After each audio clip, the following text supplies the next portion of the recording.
So, when it comes to the British, we are some of the nicest people on earth.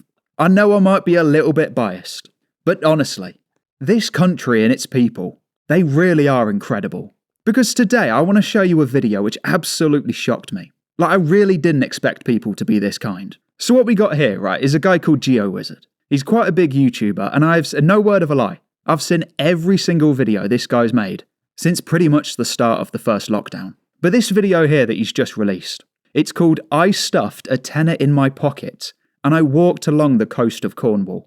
Which, like, fair play for the title name. You know exactly what he's doing. Because he's limited himself to a £10 note, plus the items that you can see on screen. So he's got a sleeping bag and amongst all of those other things. Like a toothbrush and toothpaste. So obviously he hasn't really got much. Like when it comes to hiking. Plus, I mean, Cornwall's a big place. I'll put a map up on the screen now. He's quite literally just going to walk around the whole thing. But the people that he meets, no word of a lie, you really only get it in the UK. Or maybe wider Europe and America. Basically just the West. But just anywhere outside of that zone, you're really not going to get the same response, which we'll get onto later. So first things first, when he started the trip, he met this woman who saw him hiking, and she gave him 4 ginger nut biscuits. So that's basically just where she's given some out of an open packet, where she was going to eat them for herself. But she saw this guy hiking, and she's given him some food, which you'll see as we go on, that really is the theme of the day. Then on his hike he was getting a little bit thirsty, which you would, because like I said, it's a pretty large area to walk around. So he walks into this restaurant and he says, "Have you got any water?" And the lady points him to the self-service water section. And when I saw this, it gave me flashbacks to honesty boxes. Like, I'm sure you remember the honesty boxes at the side of the road. Maybe if you're American or Australian, maybe you're not so sure. But it's basically where you'd have like a farmer. Let's say he's got a couple of chickens, or he's grown some veg. They'd basically leave it on a cabinet on the side of the road, with no one attending it or anything like that. And you would take the veg, but you would put your money in, like a donation. So it's an honesty box, because they had no one manning it. And you really don't see them. Like, you used to see them quite a lot back in the day. Like, I was born in the 90s. So I do remember seeing them growing up. But I can imagine that they would have been pretty popular back in the day. Whereas now, like, I think the last time I saw an honesty box, it must be years now. Here's a map, actually, of where he got halfway through the day. So he did 17 miles. So that really is some trekking. And that's the thing, right? He's not getting this food for free. I know he's getting it for free and he's not paying for it. But he's not just going around just asking people for food. And he's not just saying, "I'm filming a YouTube video. Can you give me something?"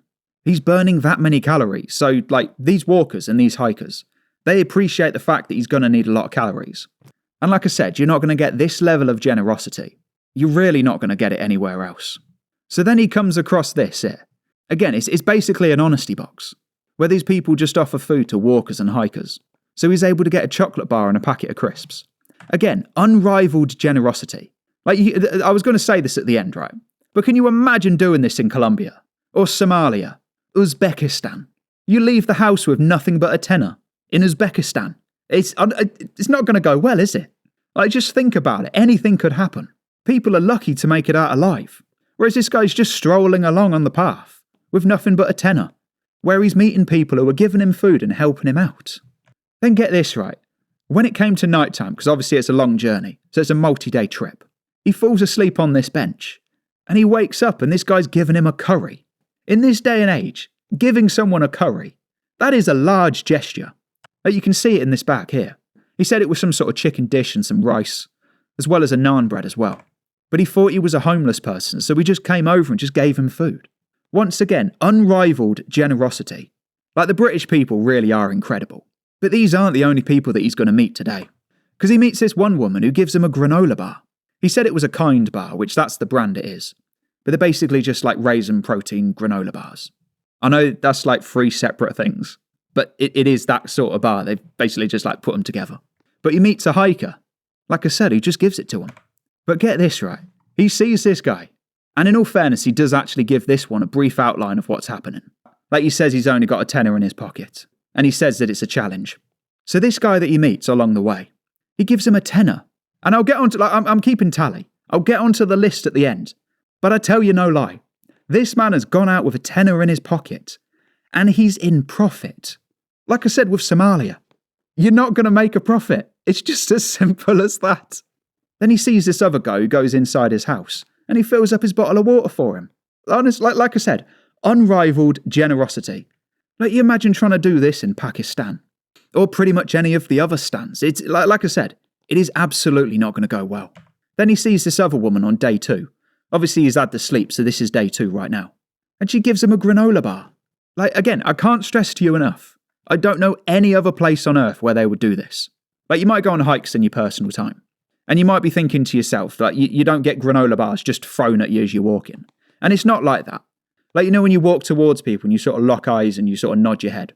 If you'd stop and talk to them, and if you were to say that you're hungry, these people are going to help you out. Whereas, like I said, in Colombia, no, just keep your heads down, preferably on your neck, because that's one of the options there. And I would say don't talk to anyone. Just head straight towards the airport and just get on the next plane. Then he comes across this ferry, right? So he's here. He's at this white dot here, and he needs to get there just underneath where that subtitle is. But if he wants to walk around, you can see there, it's a 15-mile journey. But the good news is, right, there's a ferry that goes across it. But it costs £20. Now, obviously, he doesn't have 20 quid, so he can't afford it. So what the ferry owner says to him is he lets him across for £1.50. £20 is the normal price. But the guy says, all right, fair enough. We'll let you on for £1.50. We'll do your deal. And it's a pretty good one at that. Like I said, if you did this in Peru, you took 10 pesos in your pocket and you left for the day. It's really not recommended. Then in the evening, he finds his way to a pub. He definitely finds no shortage of pubs in Cornwall. I have been once before and it really is a lovely place. Kind of went in the winter, so we don't really spend much by the sea. But it says there that his first pint was purchased by the barman. So he hasn't even had to buy his own pint. Again, unrivaled generosity. Then he ends up with 2 more pints bought for him. Like I said, if you start talking to people in the UK, I say this, I don't really talk to many people. But at this point in time, he's got 3 pints that have just been bought for him. Like I said, I don't want to go down the list of countries. But you try this in North Korea. It's a bit harsh, to be fair. They probably don't have many pubs. So we'll go with Syria. Like, you imagine trying this in Syria. He's not going to walk out in one piece. Then just as he's sat at the bar 3 pints deep, the restaurant workers make him a burger. He says he thinks it could have been like a mistake order. He thinks someone ordered a beef burger, but they accidentally made a chicken one. So they gave him the extra chicken. But regardless of how it ended up in front of him, he's just been given a chicken burger. So here's the list of items that he's been able to get in just part 1 alone. Like, that really is decent. But like I said, what got me is that he's turned a profit. Like, I can't stress to you enough. If you went on a hike in Yemen, like let's say it's just you, you're on your own and you're in Yemen, you're really not going to have a time quite like this. Because he's got 3 ginger nut biscuits, as well as a water refill, a chocolate bar, crisps, a curry. Like, a curry. I haven't had a curry in ages. Like, on one hand, they are not good value for money. But on the other hand, it's pretty much just that. I don't want a hand inside my curry. Like, I've seen the way they cook in these places. I don't want these people just touching my food like that. Then he was given a kind bar, as well as a tenner. So he's up on the day. I can't say it anymore. He's up. Name another continent where you'll go on a hike and you'll end up in a profit. There's none. There's absolutely none. Then he was given a water refill as well as a granola bar. Then he got the ferry for £1.50. So what's that, an £18.50 discount? Then he got 3 pints and a burger. Well, that really is amazing. And there are places as well in the UK. There's going to be a lot of places where you couldn't do this. But it's really just dependent on the people. Like, for example, if you went to Bradford, I don't think you're going to get this level of generosity there. Like, it's definitely to do with the people. The way they just feel like they need to look after their own. It really is quite admirable. And I just think it's one of those things that Britain's going to lose. Like, as the years go on, we're just going to see it less and less. And I don't want to make it too political either. Like, GeoWizard is one of my favourite channels. And he's not political on his channel in any way, shape or form. So that's why I kind of wanted to keep this video here. I wanted to keep it a bit more pro-British than it was anti the rest of the world. But I can't stress to you enough, that's the theme that I'm trying to get at. There is nowhere on earth that you could go for a hike and you're going to end up in profit. So I'd really recommend to watch this video. Because Tom, the guy who does GeoWizard, like I said, he is absolutely clown approved. Some of the adventures he goes on, they're absolutely incredible. Like, even the name as well. I stuffed a tenner in my pocket and I walked along the coast of Cornwall. You imagine if it was this, right? I'll give you a title. I stuffed 10 pesos in my pocket and I walked along the coast of Colombia. Right then and there, that's a Ross Kemp type situation. You know, that's not something you're going to see every day. 10 pesos in your pocket along the coast of Colombia. Like these TV companies that would do this, they'd have to get insurance and things like that. I can imagine there's quite a lot of TV companies out there that they wouldn't even be able to get that insurance. But when it comes to Britain, well, he ends up well fed, and more importantly, he ends up with 3 pints. So I'll leave his video in the pinned comment. I really recommend to check it out.